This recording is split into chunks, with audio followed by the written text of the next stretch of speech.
8.3.5's major role. Blizzard's WoW plan plus more. Okay. Okay.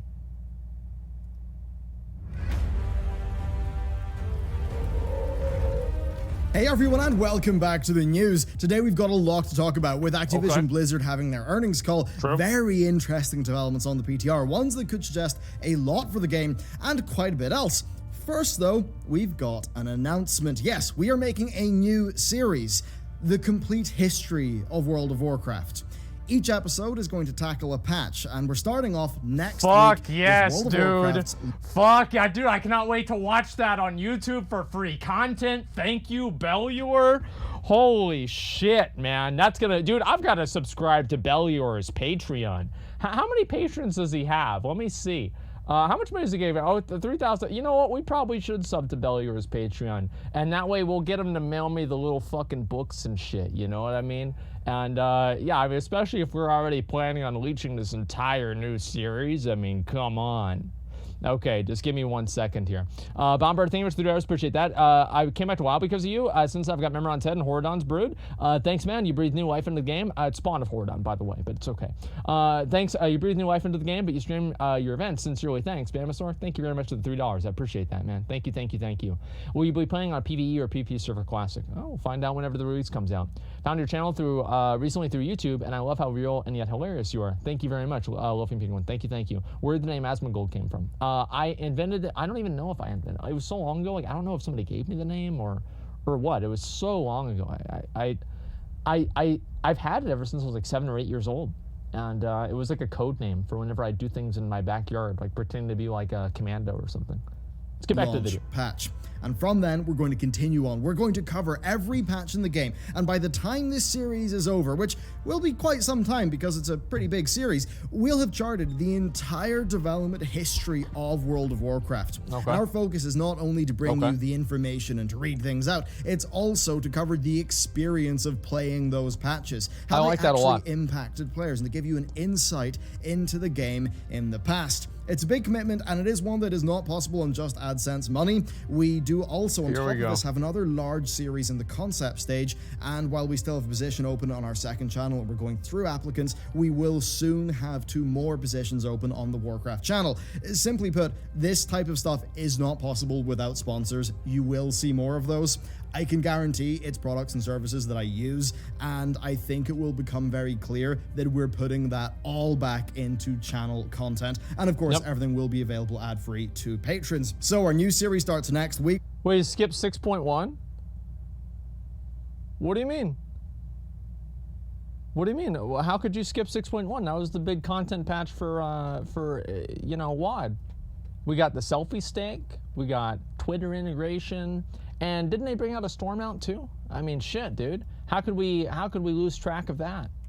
Everyone's, but yeah, I mean, obviously you're gonna need to bring in more sponsors. Like, the thing with that is that anybody that complains about sponsors in videos is probably just a entitled 12-year-old. I mean, obviously at a certain point it does become annoying and deludes the content, but for the most part, I think that it's fine. With vanilla, and once that's running smoothly, we will begin the hiring process for our next big series. Overall, the goal is better quality content and more videos per week. Imagine Linus Tech Tips, but they're working in World of Warcraft. That's what we want to do. We want to bring you a lot of really fun, diverse content covering all of the WoW stuff, and I think you're really going to like it. Okay, let's get into the news, and we'll kick it off with some really juicy faction speculation on the PTR. 2 changes have happened, and both of them could be seen to be pointing towards a faction-fluid future. So, on the 8.2.5 PTR, the Stormwind and Orgrimmar embassies are actually a bit more empty, and where we once had super important faction characters, we now just have the Pandaren faction leaders plus some allied race people. So, Mekatork, Anduin, Sylvanas, that crew, they're all gone. And this makes quite a lot of sense when you think about it. The 2 Pandaren, they are the least likely to get dragged into the faction war. And while this does line up with the current lore of 8.2, where nobody likes Mekatork is currently an ice cube, it also does make a lot of sense with what will probably happen in the 8.2.5 war campaign. Now, the war campaign's not in the PTR yet. Don't worry, there's no spoilers here.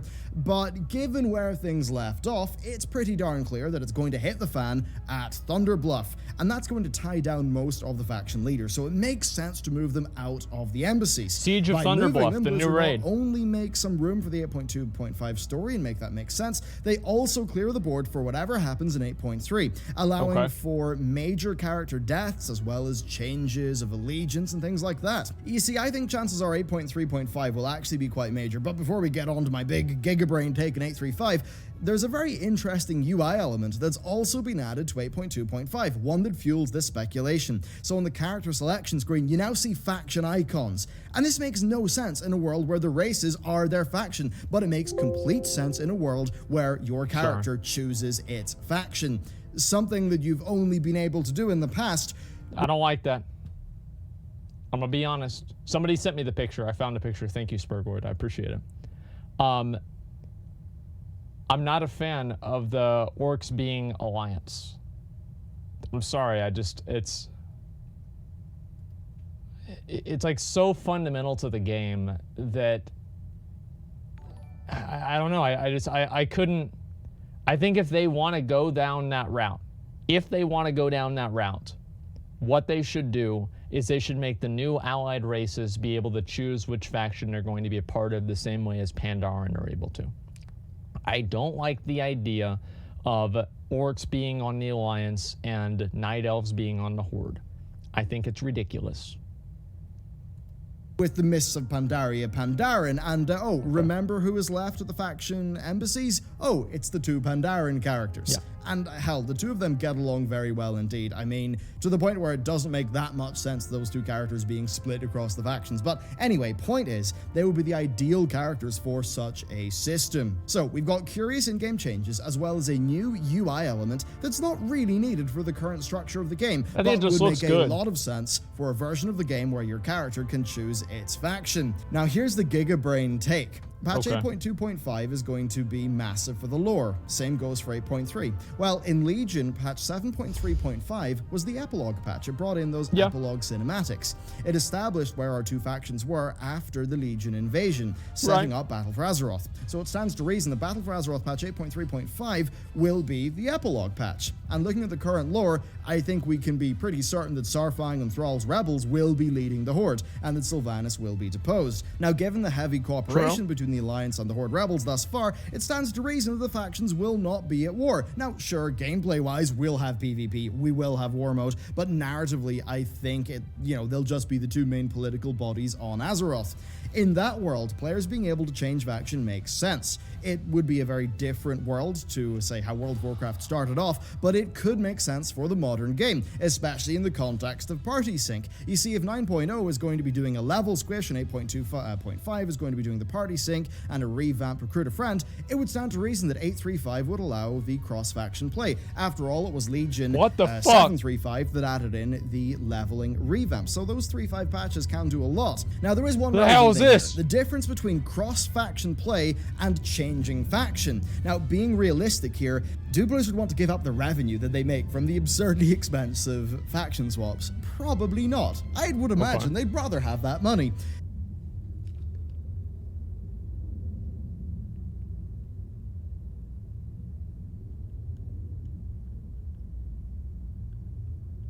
There's an airplane and it was moving around and it was loud. So I was like, what the fuck is that? Turns out it was an airplane. It's actually it's Alex Jones's black helicopters to come and pick me up and take me away and take me over to the Illuminati re-education facility that's in the center of the earth with the other reptilian overlords like Hillary Clinton, because I dared to question Jeffrey Epstein's suicide. That's actually why what that sound is, guys. So please make sure to follow, and I'll give you updates as soon as I know. So indeed, I wonder if we will see some restrictions, but that fundamentally you'd be able to play with your friends regardless of their faction. Maybe I don't like the that. PvP mercenary mode thing. Not a fan. This would make sense in a world where WoW is doing a big apology expansion like with Legion that has a big focus on getting new players in and having people play together, which again, we've seen nods to already with 8.2.5's new features. Perhaps Blizzard are actually happy to just increase player count at the cost of decreased faction swap revenue, or perhaps Blizzard are just happy to retire the faction swap source of income and just to let people swap factions freely at an NPC, though probably with a significant cooldown time. Anyway, things seem to be pointing in that direction, so what do you... I don't know, guys. I mean, like, if they actually are gonna do this and they're gonna bring out a whole new fucking thing where you have to choose your faction, like, I don't know. If they had, like, a mercenary mode where you could play as Alliance or Horde, it's just been, like, such a fundamental part of the game that it's like, at what point do you stop playing World of Warcraft? I think for some people, that point was whenever they allowed you to, you know, like, do a lot of other cross-realm zones and cross-realm things and then sharding. A lot of people were like, oh, this isn't WoW anymore. I'm not going to play it. I mean, at what point is this too much? And I don't know, man. It's just... I get that it's good for the game in a way, but what game is it good for? Is it WoW? It's hard to say. It's a really, really hard way for me. Like, I don't know. It's... like, the pragmatic part of my mind wants to say, yeah, do it. But the more idealist, you know, like, guy that's played the game for 10 years, 15 years, however long it's been, you know, with Alliance and Horde struggles, like, that guy is not really as big of a fan. Factions are tiered content? I don't know. It's just hard for me to say. You think? I would love to hear your take, just whether this is good for the game, if you think it would get you playing with your friends and remove some barriers. I'd love to know. Next, though, we've got the 15th anniversary mounts. They are on the store, and this has led to the usual store mount kickback, with Blizzard's announcement video being heavily dislike bombed and then just getting a lot of flack over social media. Okay. And that all makes... okay, you know what? Give me a minute. Give me a minute. We're gonna do this. Let me pull out old Twitter here. And we're gonna settle this situation right here. Tweet. Where is it? Let me go ahead and open this up. View. Actually, let me just turn this off before I do it. I don't know what this is going to be. Okay. View. Large icons. Okay. Where the hell is it?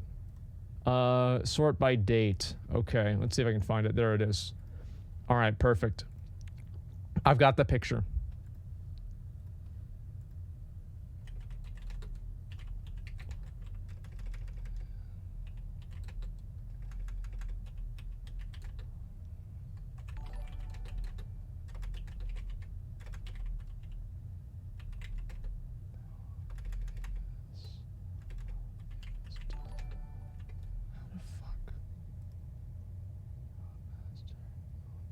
There it is, right there. Alabaster Griffin. Okay.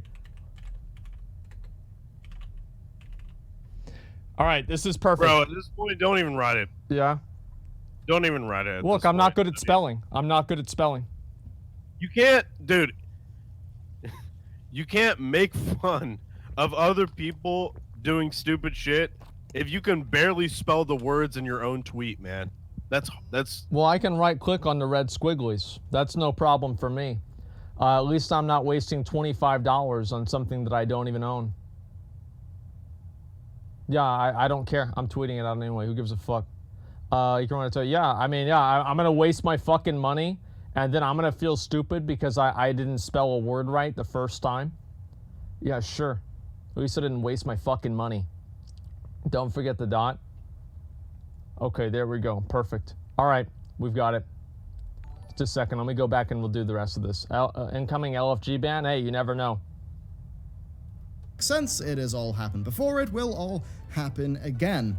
And what I want to do today is to talk about the business model, because this entire business model is predicated on a small percentage of players partaking, though I do believe that WoW actually converts pretty darn highly for things like this. Now, what I want to do today is just to run you through some napkin maths behind this. And I think this is interesting. I think you'll learn a few things. So, for a typical store mount, we're dealing with a new rig and animation kit. That is pretty expensive to make, actually. It's hard to estimate exactly, but we'll kind of inflate numbers to prove a point. So, let's just say it takes 2 riggers 3 months to make the rig. That's 6 months of time. Then it takes 2 animators 2 months to give it its animation kit. That's another 4 months of time, so we're at 10 months. Now, to be clear, it's probably way faster than that. but again, we're inflating it to make a point. Then maybe it takes a modeler and an artist just like a month to get all of that going. So overall, about a year. Now, wages won't be the same for all those roles, but let's just average them at like 70K a year US, but then the cost of employment's probably This is more Blizzard like we're talking 110K, about, so it's probably substantially less than that. But, you know, we'll let this keep going. 120K. So between your 2 riggers for those months, your 2 animators, your modeler, and your artist, let's just say it takes a year of like, basically a year of man hours to get it done. Now, sure, that's pulled out of my ass, but still, that would come to a cost of about 100 grand. Now, if you were to say that a store mount was to cost anywhere from 50K to 250K to make, it would still be extremely profitable. Now, how do we work that out? Well, by getting the conversion rate. So 10.7% of level 120 players own the Luminous Starseeker mount. Now, by this stage, players who are just, you know, who have a 120, they encompass most. Wait, what the fuck? Really?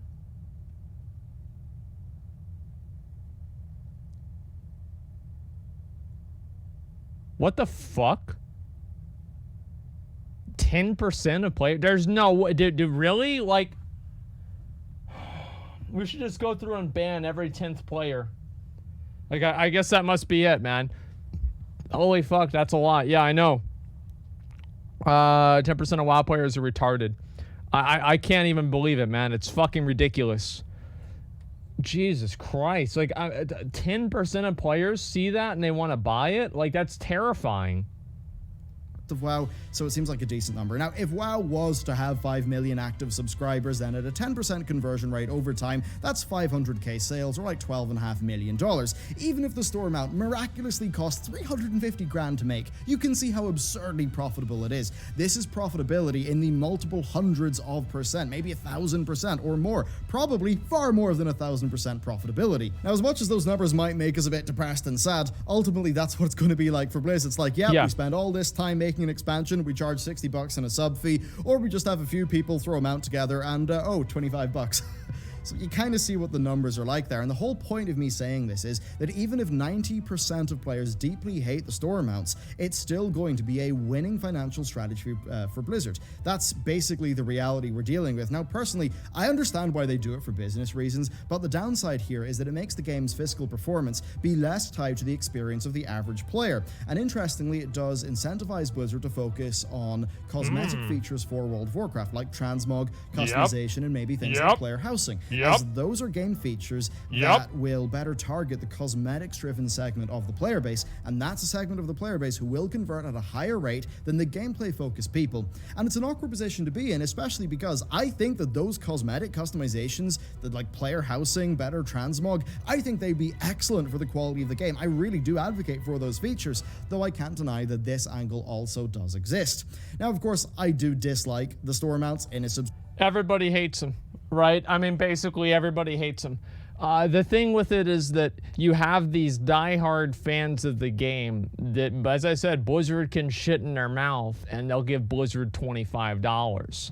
And it's sad, but I don't know if this is ever gonna fucking stop. And that's why I've always thought, you know, spitting on the people that buy the mounts, creating a negative social outcome for people that do it, will be discouraging for people to buy the mounts in the future, hopefully leading Blizzard to not make as many of them because not as many people buy them. I don't know. That's kind of, it's unlikely that'll happen, but it's the only thing that I can do. It is the only thing. And I've made videos, I've complained about it, and Blizzard does not seem to care. So it's the only thing that I can fucking do. Subscription fee game. The topic comes up so often, though, that rather than repeat the same segment every time that it happens, I'd rather take these opportunities to do something interesting, such as talk through the business angle of things. At least that way, I think that segments like these do provide an educational value, and you know, that people actually will come away from listening to this segment knowing a little bit more about how this side of the business works. Now, there's another interesting angle here. It's that of Final Fantasy XIV. People are always singing that game's praises, and for good reason. Apparently, the new expansion is pretty much just incredible. This is the same thing, right? It's like as soon as a new MMO comes out, it's like all the people that hate WoW just go play that new MMO, and they don't even care about how really good it is. They just care that it's not WoW. I don't know if this game is good or not, but it's like it's probably got a worse store than WoW does. I mean, most other MMOs do. I mean, I feel like the people that it's like, I don't know which ones are more irrational. The ones that won't allow any criticism of WoW to, like affect them, or, they just refute any criticism of WoW, or the people that hate WoW just irrationally. It's like both of the sides are just so fucking stupid. It's crazy. Incredible. But it's also true that since the beginning, that game has had a far more aggressive cash shop than World of Warcraft. You've got your mount skins, you've got your premium retainer subscription that costs more money, and far, far more. It also is pretty good at its cosmetics, like its player housing and stuff. Now, interestingly, I hear that Final Fantasy is getting more pushback for its cash shop now because a lot of WoW players have moved over to that game. But fundamentally, to me, it seems like the Final Fantasy developers have done a really good job of just providing their players with heaps of quality content, that they're generally just more forgiving of that sort of thing. I mean, people are saying that Final Fantasy XIV as a single player game is like one of the best Final Fantasies, and that's pretty incredible for an MMO to achieve. So overall, it just seems like people maybe see the mounts, feel a bit off about them, but end up feeling that the value proposition makes sense because the game is just that good. So it's an interesting situation, and it's one that ties directly into Blizz's recent earnings call. I think that's true. I mean, like, the better the game is, the less people are going to be mad about the store mounts. It's definitely true, right? Whenever the fucking Silverian mount came out, less people gave a shit about that one than remember they brought out that one mount in WoD. What was it called? The one mount right after, it was like the cat or something like that, and they had it flying in WoD, and this is whenever there was no flying allowed in WoD either. And they just, the Rune Saber. And they brought that mount out, and the entire community went fucking berserk. Nowadays, it's basically just me getting mad on my stream. But, it's unfortunate that there's not more people that are saying it. It's so fucking sad. It is so fucking sad. Which, conveniently enough, is our next segment. So the World of Warcraft segment of the earnings call was quite interesting. As an organization, Blizzard is focusing on getting more content out there, and J. Allen Brack just talked about doing better with in-between expansion patches and doing more of them in better quality. This is likely a bit of a nod to the production troubles of Battle for Azeroth and how 8.1 and 8.2 were significantly delayed as compared to the Legion cycle, but it's also fair to point out that Legion did slow down towards its end. Anyway, I do wonder if they seek to slip another patch or two into the standard 2-year lifetime of an expansion. Now, Blizzard President J. Allen Brack had this to say. The recent update, Rise of Ashara, is a good representation of how we think about large updates for the game. While Classic is also a part of our effort to increase available content, players have shown a lot of support for both Classic and Rise of Ashara. And yeah, from what I hear, Rise of Ashara has went down pretty darn well in terms of its people performance generally for like Blizzard. it. Yeah. Blizzard's overall goal across the organization, though, has been to increase their pace of production across their IPs, so it stands to reason that that does apply to WoW as well. Now, in regards to Classic, they basically talked about how they do see it as a part of World of Warcraft, a part of that subscription, rather than its own distinct product, and they think it is a substantial content addition to WoW. And they're basically calling it a value add. It's like, oh, if you have this game, if you have a WoW sub, now you can play Classic WoW too. I think that's fucking great. I'm very happy about that. It's amazing. that they're focused basically on awareness for Classic. Seemingly they know that there's well over 100 million people who have played World of Warcraft at one point or another, and the best thing they can do is just get Classic awareness out to that large number of people, which does make a lot of sense. So overall, I would expect WoW to focus on getting back to a Legion-like content cadence, maybe slipping in an extra patch if they can at the end to prevent a content drought. I would expect major patches and expansions to release alongside the 6-month mount promotions. That is what we've seen thus far. It makes sense that seems to be the case. And just, you know, I think that they're probably doing this. They're adding new store mounts every patch now in order to you know, make it look like WoW is making more money than it actually is making. And the problem that has is the same fucking problem that Bellular is talking about, is whenever you have that shit happen, then Blizzard is going to look at the amount of money they make with store mounts, and there's not going to be that strong of a correlation between making good content and making a lot of money, because they make money no matter what, because they can print money with store mounts. And it's really fucking disgusting, but you know, it's capitalism, I guess. It goes back to what we were talking about in the previous segment. Whether we like it or not, these are things that generate a lot of money from a small proportion of the player base. So all Blizzard really has to do is keep that small segment of the player base happy for those things to still make sense. And then as long as the other like 90% of players who are not involved in this don't unsub over it, it's going to end up working out mathematically in Blizzard's favor quite substantially, and that's basically just the reality that we're dealing with. Anyway, next up, let's talk about something a bit more light and fun. So the B faction is now on the PTR, and they're a bit more old school. It's actually pretty good in my view. It reminds me a bit of Scatus from TBC. Basically, in that it's just not your traditional like Legion BFA era reputation. So after a short intro quest line, you're just free to grind the rep out. This is done by finding jelly deposits around Stormsong Valley. Those deposits contain thin jelly. That's your main currency. Netherwing as eggs. Some other things. Now that jelly can be fed to the nascent harvester in order to get reputation, or you can purchase items from the faction vendor. That includes a flight whistle-like item that takes you back to the B faction hub, goggles that track jelly in the minimap, and even a glyph that makes your dire beast summon bees, which is pretty cool indeed. So not yeah, for the person it's not going to be for on. everyone in its grindy nature, but it's good to see more reputation diversity. I think we can all agree that the standard like World Quest era reputations were getting really boring. So they fucking suck dick. They're not getting boring, they suck fucking dick. Let's just be honest here. You know what? Let's see, how are we gonna get, what reputations do we have now? Okay, 7th Legion, Champions of Azeroth, Order of Embers. Do you know what all of these reputations are? They're World Quest trackers. They're fucking boring. That's all they are. They're World Quest trackers. They're forgettable? Well, they're worse than that, because at least they're not forgettable, because they give me PTSD every time I remember that I had to farm out Champions of Azeroth reputation whenever the game came out to farm out a shitty fucking helmet.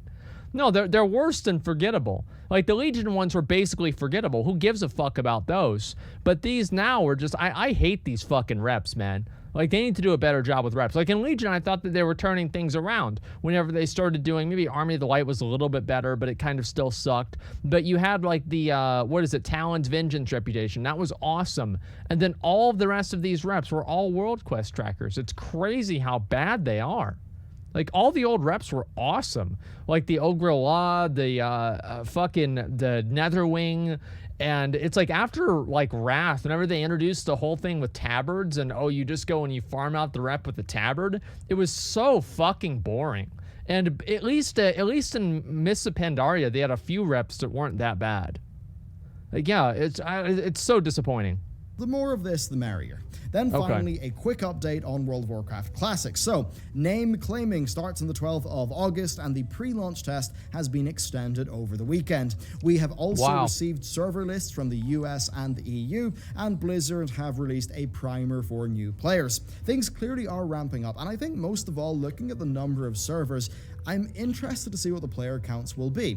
No doubt the servers can support far more people than they did in 2004. I would but I've hope got so. to wonder, like, how will that impact things like social dynamics and spawn rates? Yeah. So it's going to be really interesting to see, like, what those populations end up settling at after the initial launch period and once the the layering disappears, and just how Blizzard proceed past the planned content phases. I think you've all heard I've long been an advocate for Classic Plus. I would like there to be a phase like 5, 6, 7, 8, 9, 10. Just keep on developing new content for the game in that more old school sandboxy manner. Though if they were to do that, I think they should do it on a new set of servers, like a new set of servers that you can like transfer your character over to, so that it is an opt-in experience. Certainly that is something that's worked out super well for Jagex with RuneScape. I big agree with that. Well, old school RuneScape. So I have to wonder, is that a success that Blizzard could repeat? But anyway, that's it for today's episode of the news. Of course, it is Paladin month over on Patreon, so there's that going on. Plus, it's Soundless Day right up for me, because I'm about to get the fucking mount. Hopefully a week or two. We're actually still doing the just art. in time. The plan is to have another goodie as well. Watch this. So that's what's going on there. And yeah, our new Watch the series Mount starts God next week. Super excited to get into it. We have a little bit of a new look and feel for it, and yeah, it should be a really fun commitment. We've had a lot of fun writing the first episode or two, and just that journey I think will be really fun.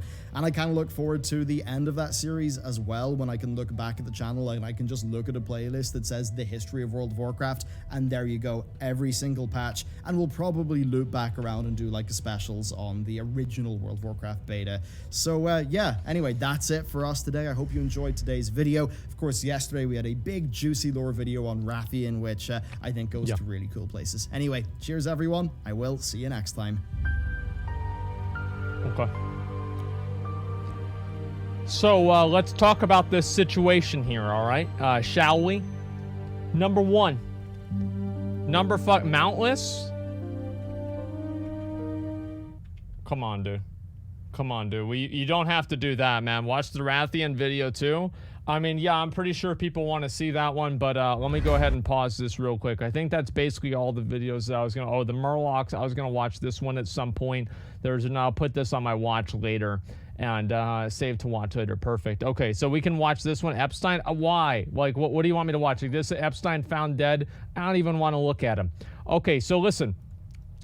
Horde Mall competition. We'll do that at some point, man. Mountless and hairless. Okay, all right. So we can do the Rathian one, and then we can do Kufan, or you know what? Why don't we do the Rathian video? We'll look at that. We'll get all caught up, and then we'll do Kufan after that, and then we're gonna have to work on, you know, obviously getting ready for our raids.